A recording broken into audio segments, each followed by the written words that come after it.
Hello folks, I hope that you're having a great day today, keeping yourself safe in our COVID world. Today I want to take a look at H.P. Lovecraft's The Dreams in the Witch House as a part of my Cthulhu Mythos ongoing unpacking for you. I actually was going to take a look at Henry Kuttner's The Salem Horror, which I have a copy of in this book and in a few other anthologies I own too. The Salem Horror by Henry Kuttner was published in a collection called Tales of the Cthulhu Mythos.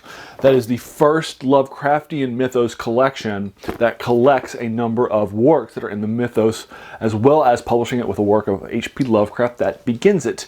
The Salem Horror thus is one of the first stories in the mythos by Henry Kuttner that's read by a lot of people, and I wanted to unpack it for you.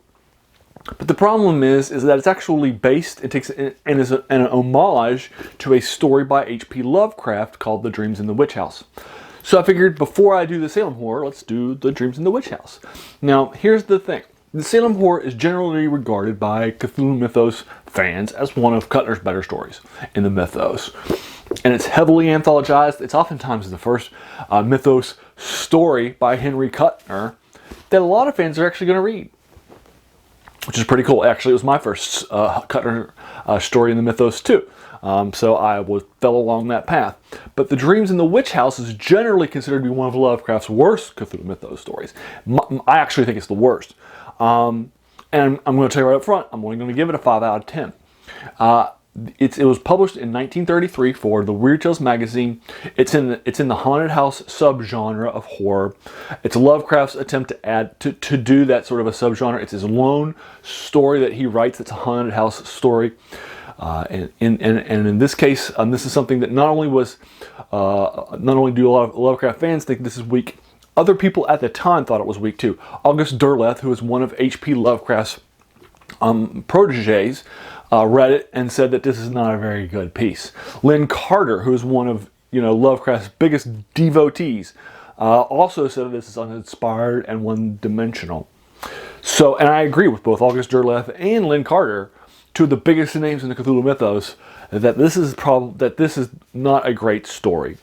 So, what I'll do is let's find out which was the better one: The Salem Horror by The Apprentice or The Dreams in the Witch House by the Master. Will that make a difference?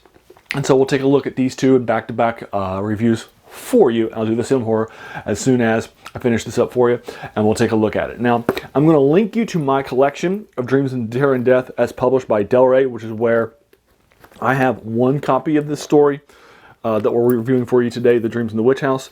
It's also available for you online since H.P. Lovecraft's copyright stuff has all expired. So I'll also link you to an online copy if you just want to go ahead and just read it online without spending any money in it. So let's take a look quickly at The Dreams of the Witch House. It's a relatively uninspired work. I'm not going to actually spend that long with the synopsis for you because it's relatively uninspired work.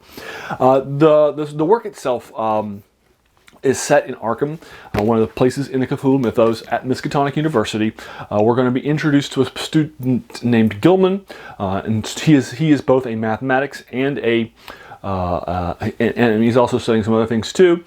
And while he's at Miskatonic University, so he is a student at the institution, and he's going to rent a house in Arkham, Massachusetts, that is cursed, supposedly. So we will find out more about the house, more about the math that's involved as a mathematical student, and H.P. Lovecraft will use mathematics as a way to sort of solve the problem.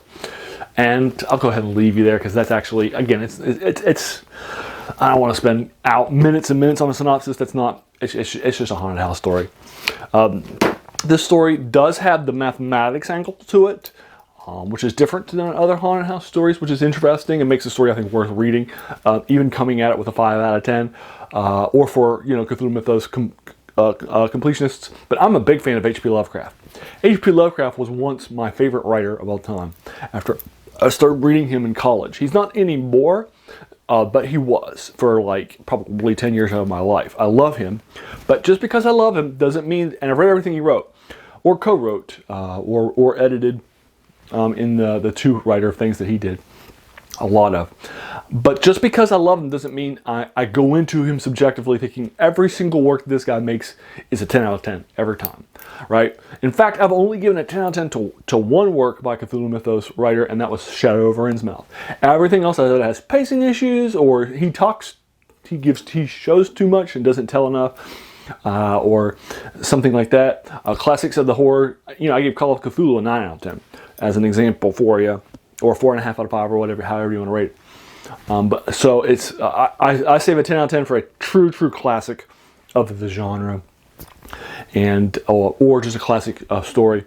And The Dreams of the Witch House is definitely not a classic. It has issues. One of the issues that it also I have a couple of issues with the direction that it goes in. First of all, it doesn't feel very different from A Haunting of Hill House or The House of Seven Gables or other A Fall of the House of Usher, or other sort of major stories in the haunted house genre, other than the mathematics angle. It doesn't have a whole lot to offer, so I'm not a super big fan of what it brings to the genre. It also feels like a Lovecraft, a little bit hackneyed. Lovecraft was writing at the time science fiction stories set in a mythos, like The Shadow Out of Time, The Whisperer in Darkness, The Color Out of Space. This is a true horror genre, and I feel like there's a lot more stories that have taken part over the horror genre than so forth, than the science fiction stuff, which he's writing a lot more of, like At the Mountains of Madness science fiction horror. So I unfortunately, I feel like this is probably wound up being more like a bad mythos story. It feels like it's a bad story written in the first generation of writers, at the same time with mythos, at the same time as Lovecraft, but by not Lovecraft. So it's disappointing to me. And I also have a couple of major issues with the some of the things that happen in the mythos. It is set in mythos. Again, it has Miskatonic University. It's set in Arkham. These are made up places in the mythos. So obviously Gilman will be interacting with things that are part of the mythos. There is a Christianization of the mythos, which I'm not a big fan of. In this, crucifixes are a useful tool for helping to save and to answer the problems that be. There's also a character in it that reminds me of Satan. It's very satanic in nature. And feels like that to me too, which again doesn't feel very Cthulhu Mythos to me. So I'm not a super big fan of the Dreams of the Witch House as a result, and other fans aren't either. This is my least favorite story in the mythos by H.P. Lovecraft. So there you are. I'll go ahead and leave you to it. Have you read The Dreams of the Witch House? What did you think? Did you agree or disagree? Do you like it? Do you disagree with me? Or do you think, yeah, it's probably a 5 out of 10. Or maybe it's a 7 out of 10 or something like that. Or maybe you just love it. Or you want to talk more about some of the synopses, spoilers, that sort of thing. I'd be happy to engage you with those sorts of things in the comments below. If you enjoyed this video, please feel encouraged to hit that subscribe button, because there's going to be so many more of these to follow. And finally, hey, I just want to thank you for taking some time out of your day and watching my video. We all have so many things happening in our lives. So the fact that you spent this time with me is incredibly humbling, and I really do appreciate it. So thanks again, and have a great day.